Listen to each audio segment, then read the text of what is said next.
Hash. Binance versus Coinbase Pro withdrawal fees. Which is cheaper? Hey everyone, welcome back to the channel. In today's video, we're comparing the withdrawal fees on Binance and Coinbase Pro, so you'll know which exchange helps you save more money when moving your crypto. Hashar Binance withdrawal fees. Binance charges network fees when you withdraw crypto to an external wallet. These fees depend on the blockchain network you choose. For example, Bitcoin BTC withdrawal costs around 0.002 BTC. Ethereum ETH withdrawals cost around 0.001 ETH, but can be lower if you use networks like BNB Chain or Polygon. Binance is usually considered cheaper because it supports multiple blockchain networks with lower fees. Coinbase Pro withdrawal fees. Coinbase Pro also charges network fees, which are automatically calculated based on blockchain congestion.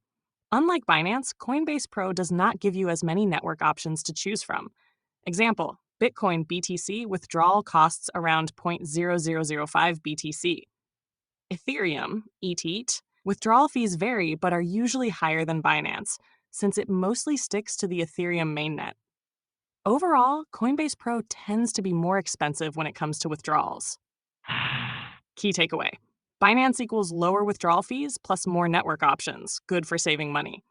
Coinbase Pro equals simpler but usually more expensive, especially for ETH and BTC withdrawals.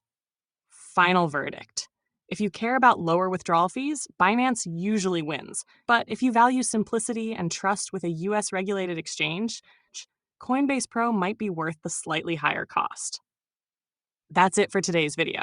If you found this helpful, don't forget to like, subscribe, and turn on notifications for more crypto tutorials and exchange comparisons. Binance, Coinbase Pro, withdrawal fees, crypto exchanges, how-to mastery.